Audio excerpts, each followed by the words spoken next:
क्षमा देना या फॉरगिवनेस, माफ करना चीजों।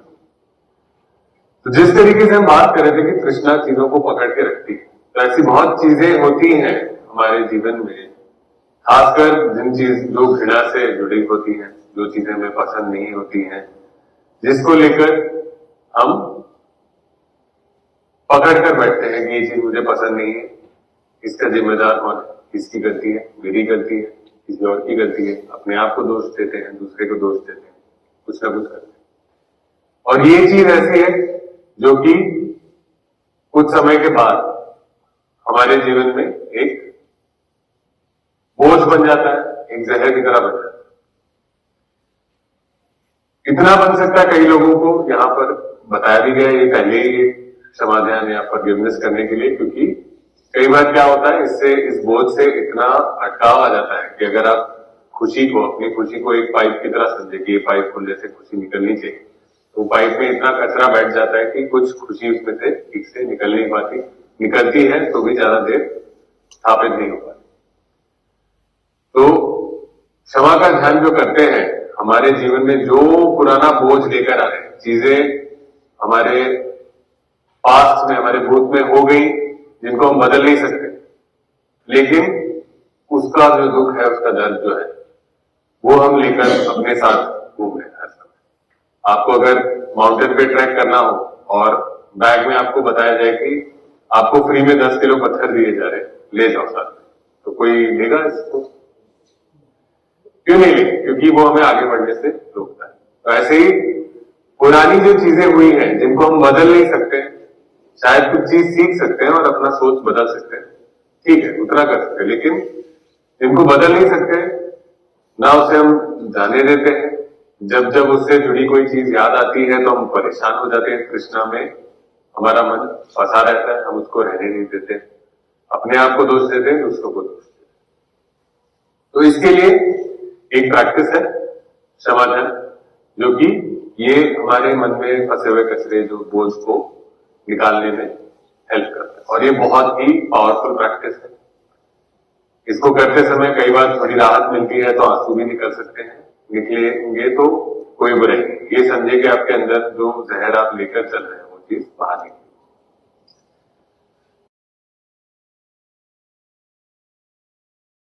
और ये जो है आगे जाकर, ये प्रैक्टिस अच्छी तरह आप देख लीजिए, ऐसी प्रैक्टिस है जो रोज रात को सोने के पहले आप उस दिन का खाता बंद करेंगे। उस दिन कोई भी किसी से कोई भूल चूक हुई हो, कोई गलती हुई हो, अपने आप को किसी और को आपने किसी चीज का दोषी ठहराया हो और उससे परेशान है, वो हटाओ, उस चीज को रहने दो। क्या काम कर सकते हैं, कैसे आगे बढ़ सकते हैं, इस चीज को देखिए और अगले दिन की तैयारी करें। तो ऐसे मानिए जैसे अगर एक थाली में खाना खाते हैं और खाना खा के उसको नहीं धोते, अगले दिन भी खाना खाते हैं, खाना खाकर नहीं धोते, अगले दिन भी खाना खाते हैं, खाना खाकर नहीं धोते, एक दिन तो बीमार पड़े। तो ये जो भी चीज गिला शिकवा है, शिकायत है, परेशानी है, जिससे कोई काम नहीं निकलता कि ये, या रास्ता नहीं निकलता कि अच्छा ये प्रॉब्लम है, अब मुझे ये करना चाहिए, या तो वो रास्ता निकाले हम, या उसको पकड़कर दूसरे को, अपने को दोषी मानना, कोसना, ये हमारे काम है। तो ये हमें रोज साफ करना है। अगर रोज साफ नहीं करेंगे हम तो कुछ दिन तक बीमार पड़ेंगे, भले वो शारीरिक रूप से हो या मानसिक रूप से।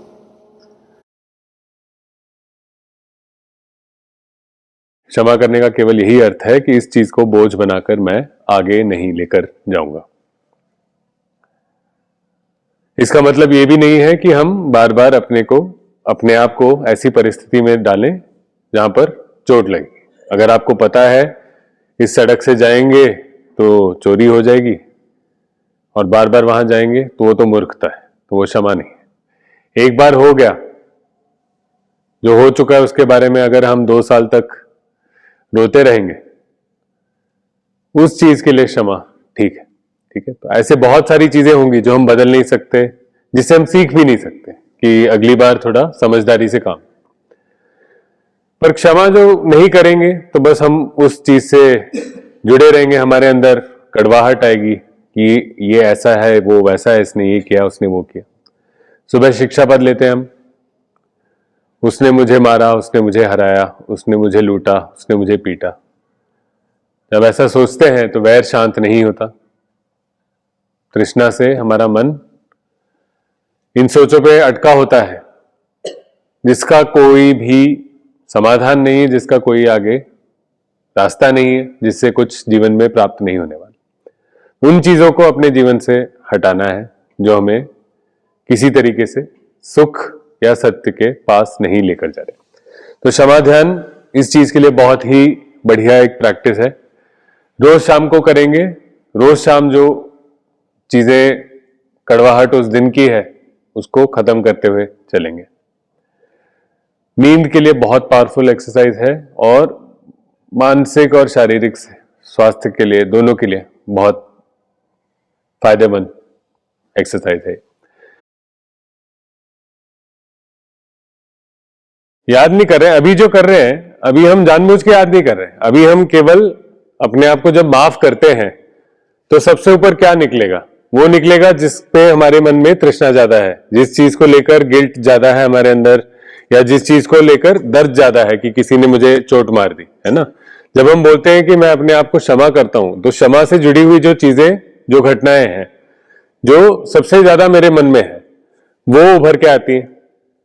इसका मतलब ये एक्टिव है हमारे माइंड में। इसका मतलब ये नहीं है कि हम जबरदस्ती जाके ढूंढ रहे हैं कोई चीज निकालो जिससे बुरा लगे, है ना। जो चीज हमारे मन में घूम रही है वो ही चीज उभर के आती है। जो चीज रिजॉल्व नहीं होती हमारे, जिसमें मन में इसके प्रति कोई समझ में नहीं आया कि क्यों हुआ, इसको मैं हजम नहीं कर पा रहा हूं, है ना, वो घूम रहा है हमारे अंदर बिना हजम हुए, वही चीज उभर के आती है। और जब हम उसमें तृष्णा कम करते हैं तो वो हजम हो जाता है, उसका बोझ कम हो जाता है। तो जो चीज हमारे बस्ते में जो पत्थर पड़े हुए हैं 10 किलो के, उसी में से चीजें निकल रही है। जो चीज हमें इफेक्ट नहीं करती, आपने 10 साल पहले बिजली का बिल भर दिया, आपको याद नहीं रहता, लेकिन अभी आपको काम करने हैं, पिछले हफ्ते जो काम करने थे, अगले हफ्ते जो काम करने, वो सब याद रहते हैं, क्योंकि ये हजम नहीं हुए, एक तरीके से रिजॉल्व नहीं हुए आपके जीवन में। तो जो चीजें अनरिजॉल्व रहती है वही चीजें आती हैं ऊपर, और उनको जब तक हम समाधान नहीं करते तब तक आगे बढ़ नहीं पाएंगे।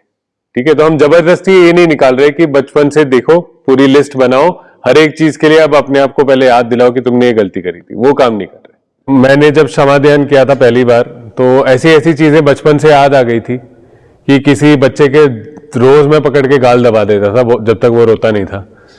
तो वो मुझे याद आ गया। कहीं मेरे मन ने सोचा, मुझे अपने आप को जज किया कि कितने बेकार बच्चे हो तुम, कि छोटे बच्चे के आप गाल दबा रहे हो।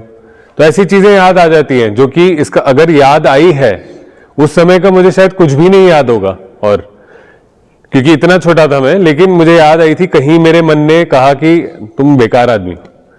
अपने आप को जज करते हैं, दूसरों को जज करते हैं, है ना। तो जजमेंट जो करते हैं, ये सब चीजें अंदर हमारे बंधी रहती है। खुशी अच्छी तरह बहे उसके रास्ते में आती। कई लोगों को मैत्री के ध्यान में कठिनाई हो रही थी, उनको फॉरगिवनेस या क्षमा ध्यान दिया गया, तुरंत वो खुशी के रास्ते भी खुलने लगते हैं। तुरंत इसका डायरेक्ट ये है कि आपकी खुशी की पाइपलाइन में थोड़ा क्षमा से जुड़ा हुआ कचरा फंसा हुआ, उसको हटाते ही खुशी की पाइपलाइन खुल जाती है। हर बार होता है, हर शिविर में हम देखते हैं, जैसे ही क्षमा ध्यान करते हैं तो खुशी का पाइपलाइन भी लोगों का खुल जाता है। तो यही चीज है जो हमारे मन में बची हुई है, उन चीजों को, जो चीज हम पचा नहीं पा रहे, उन चीजों को हमें पीछे छोड़ देना, क्योंकि उसका कुछ फायदा नहीं हो रहा आज की डेट पे।